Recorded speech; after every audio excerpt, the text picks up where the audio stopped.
What's up, beautiful people? Today I'm going to be talking about the SWIT CM-S75F.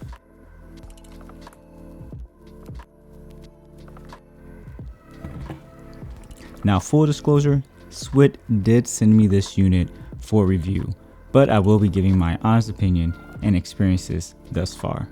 So SWIT offers two options in this 7-inch monitor, a completely HDMI version as well as an HDMI and SDI version as well. Now, the build quality of this monitor, it is plastic. I'm assuming some sort of high-end plastic, but it is super lightweight, which is really a plus for me coming from my OLED Small HD 702 monitor. That thing was built like a tank and it was fully metal, but it was heavy. It was so heavy to use on top of my rig. So this is a nice lighter option and still keeps the 7-inch form factor that I like. But the plastic does concern me. It does feel like if I was to drop this, something's going to rattle or crack. So I do hope Small Rig or some other company makes a cage for this monitor, because I don't think this will survive a fall on a normal shoot on top of concrete or asphalt. So SWIT sends a nice Pelican case with this monitor with a lot of accessories with it.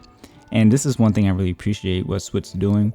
They're giving you a D-tap, they give you a monitor arm, they give you a sun hood, the little USB dongle for updates, and a few other things. And it's pretty awesome. Most companies don't do that. You have to actually go buy, all the other little things that you need for it to attach to your rig.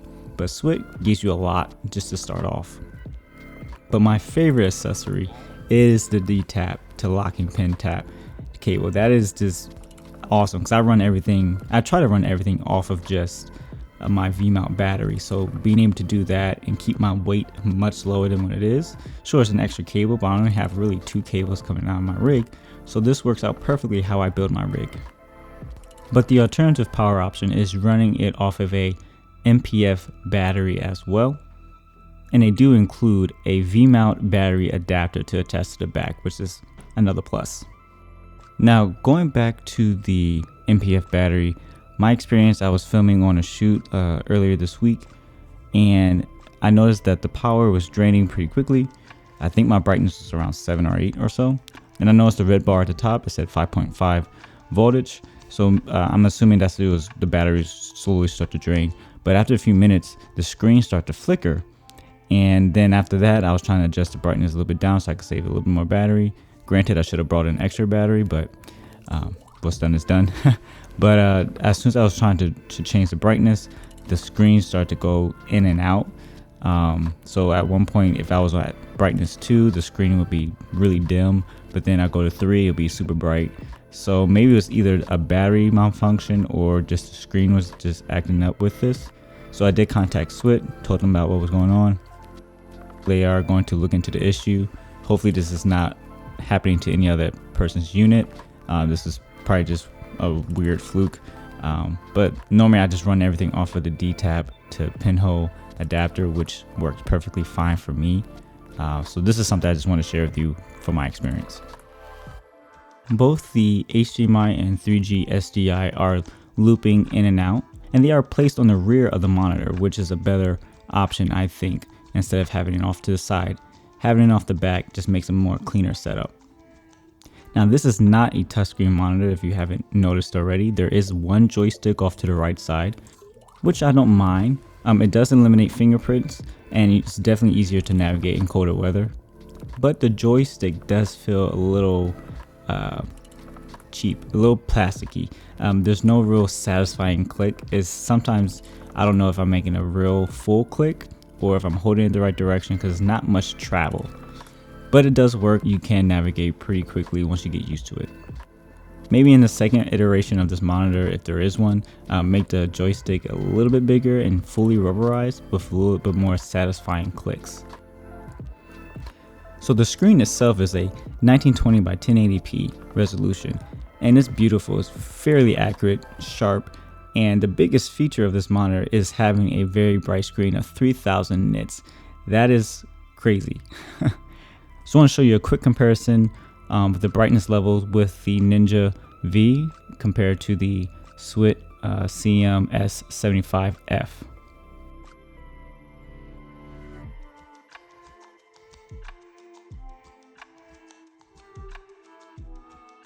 Now at full power, you definitely want to use the D-tap option so you won't have to run out of batteries very quickly. Smaller MPF batteries might die quick and you might run into some weird things. Now it is daylight viewable, however it is a glossy screen, so you will encounter heavy reflections. They do include, like I mentioned before, a sun hood.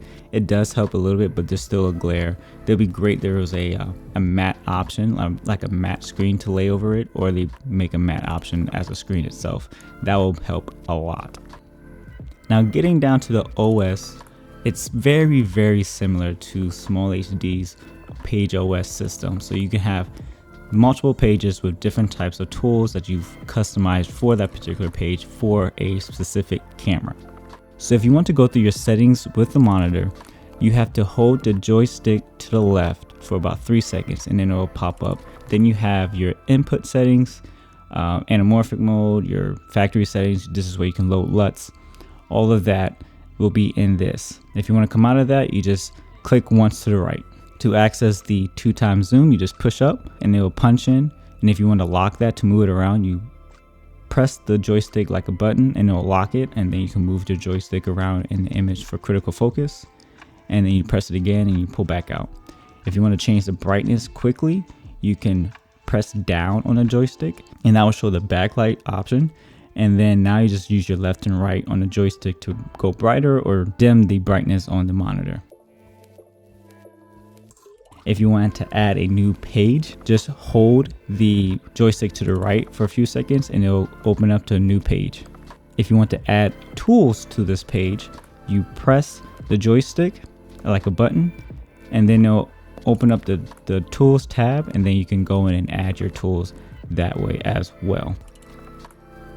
The text on the screen itself, this might be nitpicking, but it feels dated a little bit. It's definitely readable, but it just, it doesn't feel premium, I would say. But it works, it does its job. I will list out the tools in the description because there's a whole lot of them. But I'm just going to tell you some of my favorite features of this monitor that actually do kind of stand out. So false color is probably one of my favorite features in this monitor just because it actually gives you a lot of different options. On the screen here, you can see that it has a spectrum option. And I'm assuming that spectrum is a more universal standard way of reading the scale. Please correct me if I'm wrong in the comments, but as you go through the different options, there's a lot of options here for different log profiles or different camera profiles that read exposure slightly different. And they actually have ones for Arri, ones for Panasonic, Canon, and Blackmagic. I'm assuming this is the Blackmagic Pocket 4K. It says BMD 4K. But as you can see that it does, vary a little bit based on whatever camera, how they expose an image, especially probably in the log profiles, as you see S-Log2, S-Log3 for Sony as well. So I thought that was pretty cool. How accurate is it? I haven't tested it out yet, but that will come later on. And like I said earlier, the 3000 nits, I probably won't use it a lot, but if I am going somewhere very bright, this is going to come in handy for sure. The anamorphic mode. I got to talk about a little bit of anamorphic. It's a little unique using it with the Pocket just because the Pocket can output a de-squeezed viewable image from the camera itself. So when I was toying around with it, you actually need to have the anamorphic mode on the monitor set to 1 time because now it's reading whatever the camera's outputting. But if your camera can't output a de-squeezed option, you can just dive into the menu settings here and then you go into anamorphic and you change it there. Now I wish they would move the anamorphic setting options into the list of tools that you can build out on a page. I don't like having to dig back into the settings and then change it and then come back out and then continue from there. So the pricing for the SWIT CM-S75F monitor, it goes for $900 on B&H. Same thing on Adorama. But anyway, yes, I think this is probably the better options out there in terms of value and what you're getting. So yeah, this wraps it up for this review. If you have any more questions, let me know in the comments below. Would you pick this up? If you do, let me know what you think. Check out the links below and stay safe out there, guys. I'll talk to you later. Peace.